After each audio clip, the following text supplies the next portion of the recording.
What's up, everybody? You guys are on a YouTube video right now. If you don't know, welcome to the stream. Welcome to the YouTube video that we're about to make right now. Because if you notice the title of this video, or at least the title for this stream, I lost everything. And I want to joke about this as much as I can, but honestly I can't because I very much lost a good amount of stuff. Let me tell you, this has been a I don't even know how to explain it. It's a shit situation to be in, right? But it's also inclusive of how stupid I am as a person. I'm not gonna sugarcoat anything, for better or for worse. The basis of everything that I'm talking about is that recently I got scammed.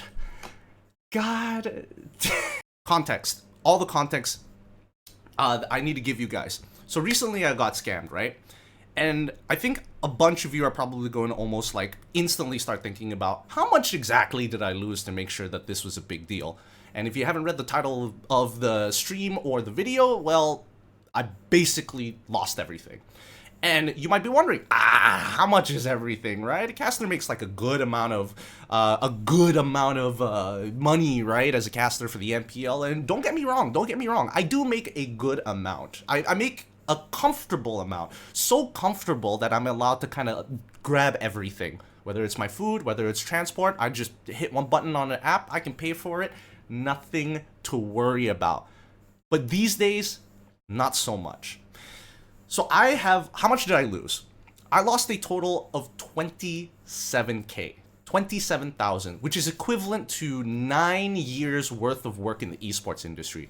Obviously, that is just the amount that I had in my bank account at that point of time, but more importantly, that was literally all my life savings. That was everything that I had to kind of support this coming into this year, and hopefully I was able to make a profit enough to bring it over to the next year, which was basically what I was doing last year, right? When I made that very first video, I was here to grind, and I was grinding a lot of events. I should have been making more content on YouTube, but that just wasn't the case.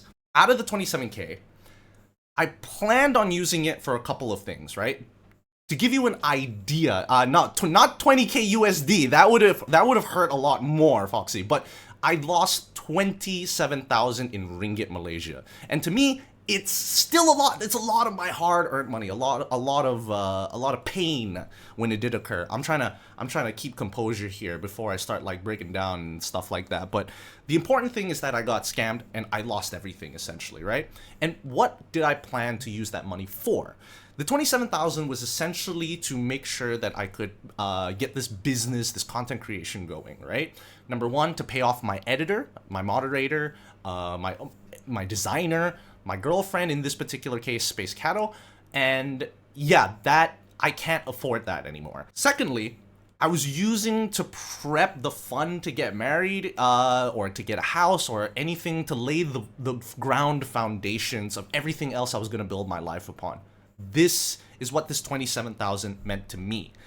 Now, obviously, it indirectly affects you guys watching the video, or more importantly, those who are actually currently on stream right now. It was supposed to help you guys get some cool features. I really wanted to make sure that you guys, when you subscribe to the channel or you decided to be a member of the channel, that you would get some kind of benefit, whether it's really cool stickers, whether it's like a Discord channel so that we can interact a little bit more personally. But I think that a lot of it came down to the content I was designing for the member benefits. I am incapable of doing that. I do not have that type of money anymore to actually make sure that I can stay afloat. And it's a scary situation, I'm not gonna lie. It has been, but it's not like I haven't been dirt poor in my life. For the past 9 years, 4 of those years was really hard work. It was getting paid very minimally, and eventually the esports scene in that game died, so I had to transfer over to doing anything in Malaysia. So that means freelance work for the next 2 years of my life, or 2.5 years technically if we're trying to be really concise about the timeline, but that's besides the point. How did I get scammed? Any Tom, Dick, and Harry are gonna be like, they're gonna hear my story and be like, dude, it was so obvious. It was so obvious. There was no way in hell that you were gonna get scammed by something so simple. So let me tell you how they did it. On Tuesday, this occurred. Literally yesterday. So on Tuesday, what happened is that I got a call.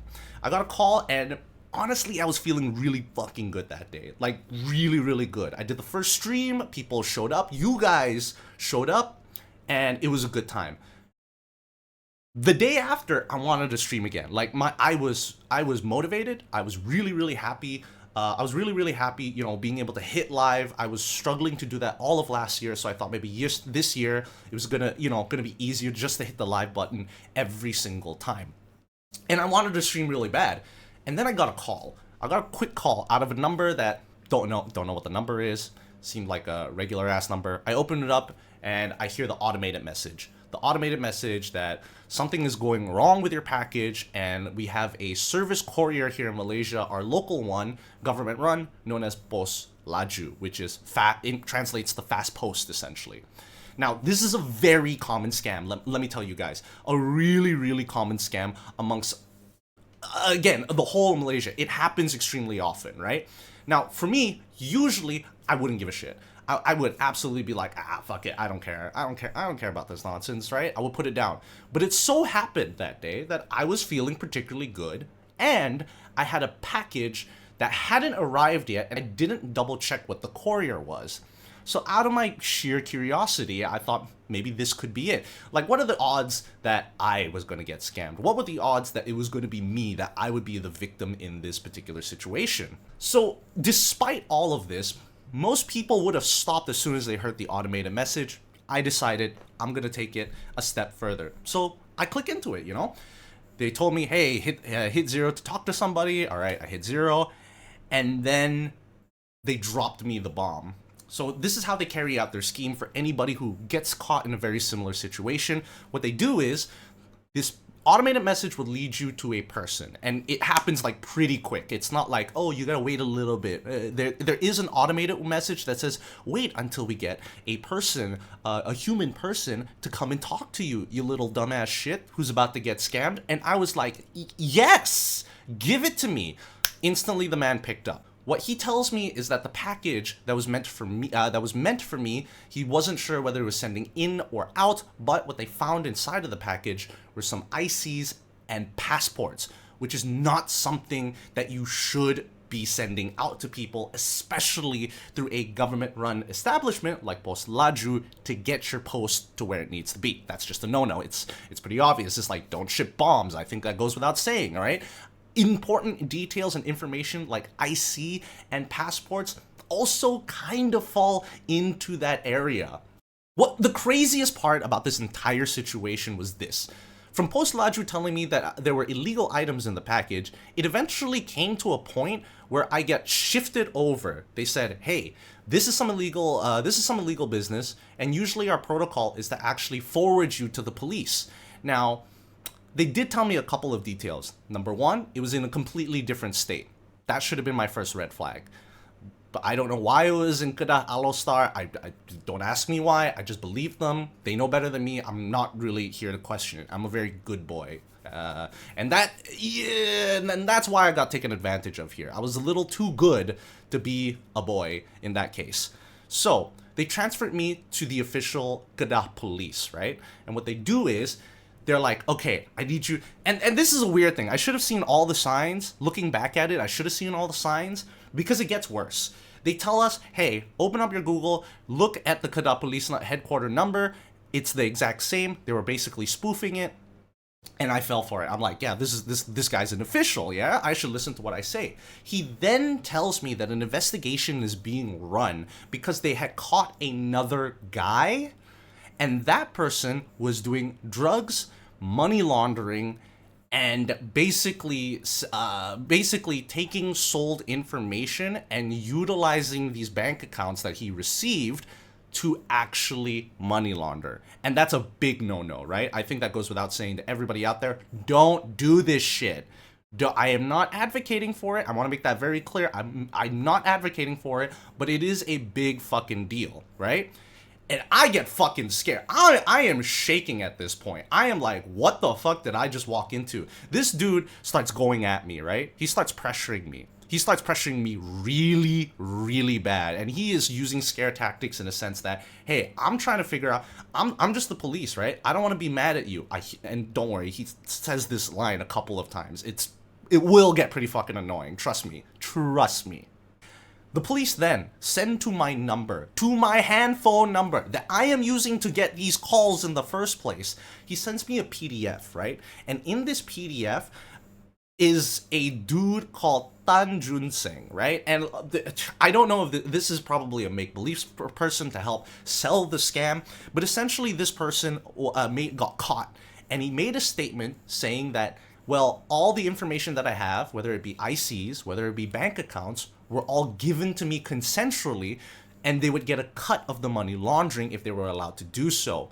And it so happened, and then I received another PDF. That one had my name in it and my IC. So this dude gets caught for money laundering, and apparently I'm associated with this. And this police officer is trying to figure out, to me, this is from my POV, right? This officer is trying to figure out whether I'm a victim or whether I am working together with this guy to make a profit. And that was pretty fucking crazy, right?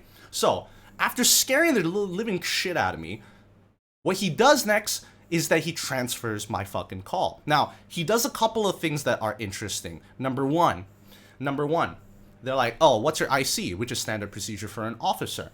I basically give him my IC. The documents come to me. I'm freaking out. Then he does this thing where he's talking to me in BM. I'm gonna translate it to you in English, where it's just like, hold on, let me get a quick check on this. Hello, can I get a double check on the IC number of? I just want to have a quick rundown of the situation, and then he waits for 1-2 seconds, and then there's a reply.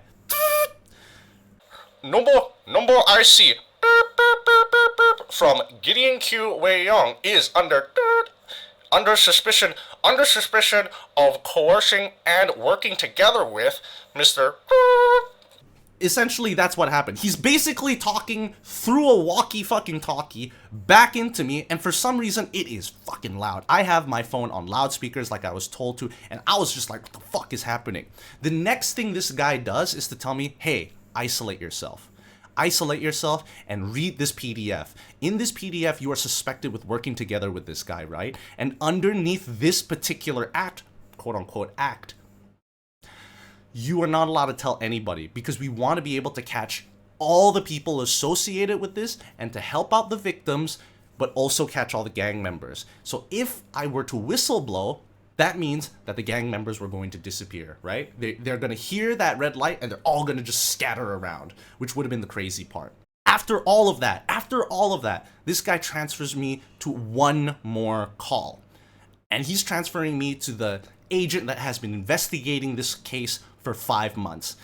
We're gonna call him Inspector Daniel. Now this motherfucker, this is where it gets real, this is where it starts grinding my gears. At this point, I have been on the phone for about an hour and a half. I'm losing my mind. I'm like, dude, I thought this was about a package. I am shaking. I am like, I have no clue what is going on. I don't know why I'm being associated with this dude. I don't know how he got my information. But at the end of the very first phone call, after the Post Laju guy and talking with the first officer, it felt like he recognized me as a victim in this situation because I didn't know what the fuck was going on. So I pick up on the next call, right? They transfer me over to Inspector Daniel, and Inspector Daniel, he's a hard ass. He's all tough and shit. He's like, who the fuck are you? Why are you not introducing yourself as your name and you drop your IC, huh? I'm like, dude, what is happening? I'm just like fumbling over my phone. I'm like, sorry, maaf, bahasa Melayu, saya tak fasih, so I'm gonna be a little slow. This dude is clearly pissed off. He's not happy about the entire situation. I'm not happy about the entire situation, but he's the officer and I'm not. Well, in this case, he is the officer, as we like to call him, the inspector, might I add. So, he keeps on, he talks to me. He's been working on this for like 5 months. He tells me and sends me even more PDFs. And that under the law, that this could affect me in a very big way. If news got out, because I'm a public figure, all of this information that he had on me was very easily accessible on the internet. So therefore, they were just utilizing that against me. They're like, "Oh yeah, you're a public figure. You said that your work is a caster and a streamer, so that's going to get affected as well. And if you so happen to break, to whistleblow, then." I mean, this is going to include your family, this is going to potentially include your wife, so on and so forth. Like, a lot of things in your life are going to start crumbling down if you do let anybody know. So please keep this to yourself. And in my mind, I'm just like, I'm holding the phone, and I'm just like, okay. Just like, he tells me, do you want to comply and work with the police? Do you want to comply and work with the police to help this investigation speed up, right? We want to kind of clear your name. I recognize that you are a victim in this situation and you're not kind of working together with this guy. This is 2 hours in. 2 hours into this goddamn phone call. And they continue forward, right? This guy is like telling me different procedures that I'm gonna need to do. I have to go over to City Hall to go fucking talk to a judge and to get this all sorted out. Or there's a second way. And this second way was going to be my saving grace. So basically what they're going to do is they're going to assign an agent from a governing body that specializes in money laundering. They're going to check my records, they're going to hold on to my cash, and then if it's all clean, they'll give it back. But if it's not clean, they take everything. And at that point, I should have realized that this was a full-blown scam. But I was scared of shit, right? I was scared of shit. I did not know whether this was true or whether this was false. I had no idea at all. And my phone, at this point in time, my girlfriend has been texting me on the side. But I'm scared because, like, if I whistleblow, maybe she gets affected with it as well. So these scare tactics legitimately are working on me. Then, when you think things couldn't get worse, this man is like, I'm going to transfer you to the head of the office of the police station. And he is my grandfather, and he is like, you know, my grandfather, essentially. He is my ato in this case, which doesn't really make sense, but it's also like colloquialism in a sense where he is just the elder guy. And I'm like, fuck it, why not? Inspector Daniel was so nice, in a matter of fact, that he said, hey, don't mention anything. Don't bother mentioning the Postlaju stuff. It's a waste of his time. He is a pretty high rank, so call him. You say the honorifics. Make sure you say, oh, Tuan, in this particular case, which is like, it's almost like saying Mr. For a lack of a better comparison, or calling somebody like uncle if you're a little bit more Asian, even though he's not really your uncle. It's more of like an honorific more than anything else. So they send me over to this head, and I'm trying to be as formal as possible, and I'm trying to say things slow, and he seems a little bit more understandable. But immediately after getting, and mind you, the two officers, the Mr. Inspector Daniel and the first initial police officer, they were fucking grilling me. They were grilling me. How are you associated? How did he get your IC number? How did he get? If he made a new bank account, then he should have had your thumbprint. How did he get your thumbprint? There's no way he can get your thumbprint. So you have to be the culprit. And this guy does the exact same routine again. Still in shock, literally shaking, holding my phone, trying to keep composure as all of this is going down. Keep talking to him. And mind you, these guys are impersonating the Kedah police. I'm going to be real with you guys. I haven't been to that state in years. I haven't touched the state. I know people from Kedah. I don't come from Kedah. Never really touched Kedah for any reason whatsoever. Now, Mr. Big Shot of the office, he was like, well, here's what we can do for you. Here's what you can do for you. Inspector Daniel has already told you the 2 ways of which we can actually help you out. Now, I need you to make a choice on which one of these two ways you would rather do. And I was like, hey man, I would much rather, you know, option number 2, because I have nothing to hide. I'm a good fucking boy. I'm a good boy, all right? I've never had altercations with the police. I try to be as good as possible. I try to not cause a scene. I try to not get involved in any of these things, all right? So I am, again, talking to an officer is one thing, but to be grilled by an officer is a completely another story, right? And the worst part about it is that he is really, like, let me tell you, if you guys were there, you would believe that this guy's a police officer. Because let me tell you, he does sound a little bit older. Number two, he's a little cranky, of course. Number three, he sounds like he hates his job, which I would assume that most police officers generally don't exactly enjoy every aspect of being a police officer. And worst yet, this dude, oh man, you know how elders talk down to people who are younger than them? He was putting that whole act on. The whole act, and I was convinced at this point. I'm like, I'm sitting 3 hours at this point. 3 fucking hours on the phone after talking to the mail service, to the first officer, to Mr. Inspector Daniel, to the head of the good fucking police office HQ in the state. And I'm just like, I am tired of this bullshit. I just want to work with this police officer and get this over with as soon as I can. This is when the scam occurs. So I have to send my money over to a potential government agent, and they send me, and I have to send it in 2 batches. There's probably a specific reason why I need to send it in 2 batches. Probably because it's easier to hide the money after they've stolen it from me. But that's basically what happened. I send the money, right? And this dude is telling me, hey, you're going to get your money back in about 2 hours, so don't worry about it. To try and give me some relief that this isn't a scam. Now, as soon as that phone call ended, I've been, kind of messaging my girlfriend at that point of time. She is spamming. She's saying, this is a confirmed scam. The documents that you've been given are fucking fake. And honestly, I don't mind showing those documents. I don't think it's that personal. But worst yet is that I saw some of the signs that this was a scam, but still went along with it because of their scare tactics, which is the worst part, which is the fucking worst part. I could have been smarter and could have avoided the entire situation entirely, but it didn't, okay? So then I had to make a lot of phone calls. I had basically transferred all of my savings to whatever that, to that account, and I'm gonna be honest with you guys, I'm probably not gonna see it again, right?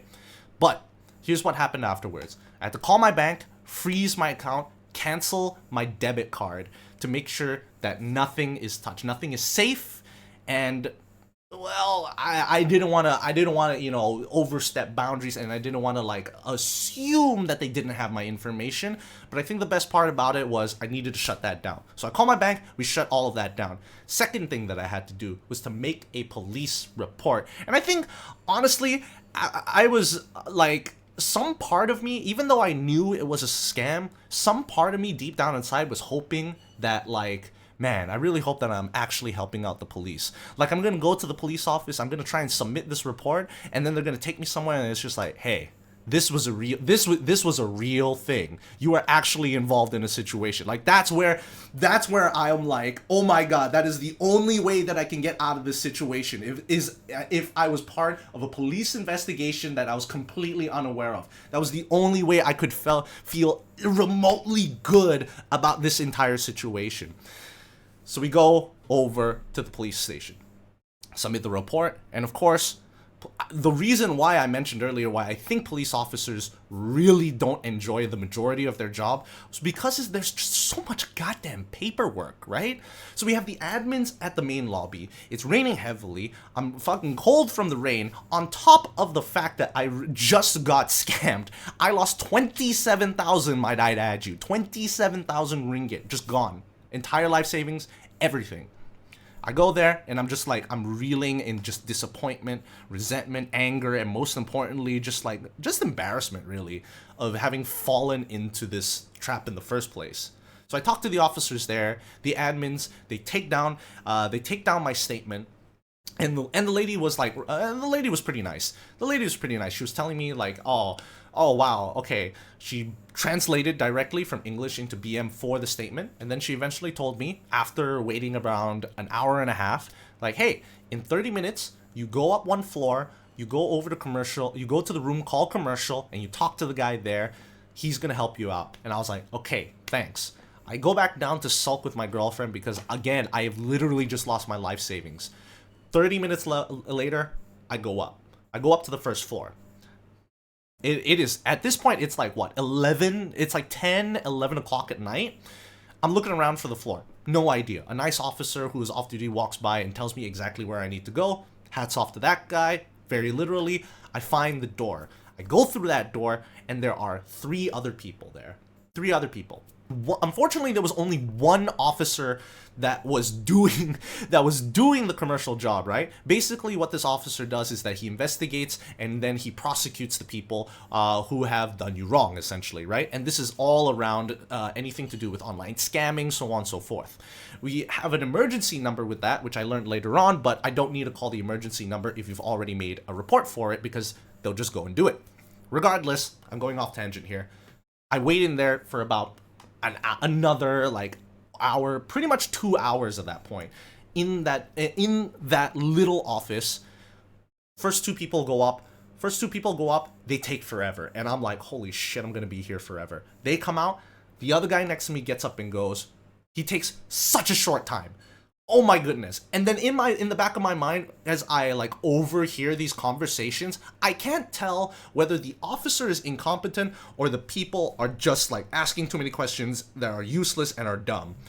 As the other 2 people come out and I hear their conversation some more, it's not the officer's fault. Let's just put it that way. The officer was totally okay. The other dude goes in, he comes out, and then he goes to the bathroom, comes back in and tells me, you're up next. So I get up and I'm just like, I am numb at this point. I am like, you know when NPCs have like an idle animation? Like, before you interact with them, they're just like T-posing, they're just standing there, they're just kind of like doing nothing. But as soon as you talk to them, it's just zoom in and they're just like, oh, hi there. That was me. So I'm just like sulking, sitting in my chair, looking at my phone. The guy calls me up and I'm like, oh, okay, it's my turn. I walk into his office. It's a little small office. He sits down with me, and the first thing he goes is like, so how'd you get scammed? And I'm like, dude, do you really? Whatever. I pass him over the police report to catch this guy up to speed. So he's having this conversation with me while reading the fucking statement. So I'm telling him like, so I got a call from Post Laju, and he stops me right there. He's just like, have you not known about this scam? And I'm just like, dude, like, I just got grilled by 3 fake police officers. I don't want to take this shit from you right now. But at the same time, it's just like, if I escalate the situation, we're gonna go fucking nowhere. And it is 12 o'clock at night, and I have not eaten the entire day out of legitimate fear for my life and the loss of my funds, and not knowing what to fucking do after that. I continue on with the conversation with the guy. He kind of like throws stuff at me. It's just like, oh, you're a caster in English. I'm like, yes, I'm a caster in English. Oh, what do you cast? I'm like, MLBB, getting through the small talk as he's filling up my details in his little laptop. And then as he finally gets to the end of the statement, he's just like, oh, wow, you actually lost a lot of money. Thank you for the donation. I don't know if this is, how do you guys time this? Every time I talk about money, the donation comes in at the worst fucking time. After talking to the dude, I walk out of there, and luckily my girlfriend was around, so she is comforting me in this really bad time. And I didn't know what to do. I didn't know what the fuck I was doing at that point. I didn't know how I would pay for anything, because keep in mind, this was everything that I had. So all the things that I had on hold, not really on hold, but things that I had to pay for, things like investments, life insurance, for an example. Luckily, I don't have a car. Luckily, I don't have a bike either. Luckily, I don't have anything else like in the middle, like a construction for a house or anything crazy like that, because that would have to immediately stop. So after all of this, I didn't know how to feel about things. I really didn't. Like, I have now legitimately have a, not only a new fear, but an emboldened fear, for lack of better words, an emboldened fear of people that don't speak the same language as me. And for these past 2 days, even today, where I had to go back to the bank to submit the police report, as soon as they started speaking BM to me, I'm like, you know what I mean? You know what I mean? You're immediately just like straight away crisis mode. Like, this is a life or death situation. It's like this person wants to commence Mortal Kombat. 2 people come into a ring, 1 person comes out type situation, right? And I'm trying to control myself and not blow up at people randomly, all because of the situation. And that has been what it's like for the past day and a half so far. Technically 2 days at this point, but yeah, a day and a half of just going through this entire situation. So, what is going to happen next? So for me, what happens next is in these next 14 days, after that 14 days, I should get a call from my bank. From my bank's cybersecurity specifically, right? I provided all the details that I can, the numbers that they used to contact me, the files that they sent to me, the fake files of who they were impersonating, and things like that. I submitted everything, and hopefully, maybe, if God wills it, I have a chance of getting all of that money back. And I don't know. I think as much as I want to be resentful, as much as I want to be angry at the situation, I can only really blame myself, right? Because I was the stupid one, and the stars aligned, and I so happened to fall through the hole. And I don't hope for anybody to fall through that same hole, but I do hope that those scammers fucking eat a dick. I hope they eat a fucking dick. That's number one. But that's not the big takeaway that I wanted to kind of share with you guys, right? Because it's crazy to imagine that, like, 9 years worth of work just simply disappears just like that because of one dumb decision. I think that's the craziest part. 27, like, even now when I think about it, 27,000 is a lot of fucking money that I saved up, and it's just wiped clean, gone. And it's somewhere out there. It's probably crypto being traded around as of right now, but it's not really benefiting anybody other than the scammer. It's certainly not benefiting me. So I think that for a better, more positive outlook, I think this is a bit of a motivator, right? Now, boys and girls, I think the big takeaway at the end of any type of situation of the sort is, how do we kind of move on from this, right? How do I move on from losing almost, too much money, in a matter of fact? And a couple of steps have been taken for me. Number one is that, well, lesson learned. Don't fucking, trust the police if they are real police officers. If they're not, they're gonna grill you for no apparent fucking reason. Secondly, I wouldn't say that it's inspired me, but it definitely lights a fire under your ass when you're dirt ass poor. Because let me tell you, the first 4 years of casting were the hardest years of my goddamn life.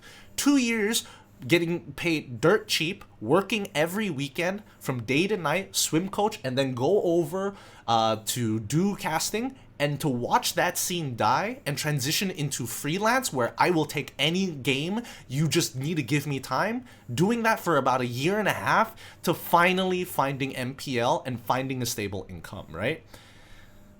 That to me, it does bother me still, of course. I don't want to be in those dark times. I don't want to be so dirt poor that I have to, like, that I don't have the conveniences of my life, like, being able to grab whenever I want. But what it does do is light a fire under my ass so that maybe I can make more content for you guys. Maybe I can, do more here on the internet to try and double my amount. I think the important thing is that despite the money being gone, I'm not dead physically, I'm not in a place where I'm maimed, I'm missing my voice, I'm missing some fingers or anything like that. No. And my family has been extremely supportive. As much as they wish that this situation doesn't happen, as much as they want the best for me in these types of situations, the good thing about it is that they're willing to help. They're willing to fork up some cash until the next event that actually happens. And MPL is going to be starting much later down the line. So I have to figure out what I can do to survive until the beginning of that season and surviving until the end of the season where I get paid. I'm able to pay whoever I've taken money back, and maybe...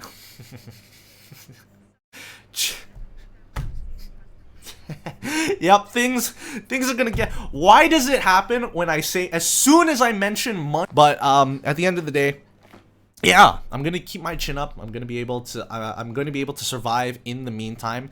And yes, UML lessons are learned, and hopefully you guys at home, or anybody watching the stream, or anybody who does watch this as a YouTube video later on, doesn't fall into the same honeypot or doesn't fall into the same spoofing scam that I did, and maybe you can hold on to your life savings. But for my part, we're just gonna have to, you know, chug on forward. I'll work even harder now to do content and pump you guys videos that I enjoy, that you guys can enjoy, that maybe even my family can enjoy, right? So that's what I'm gonna do. With that being said, I'll see you guys on my next video. Catch you around later.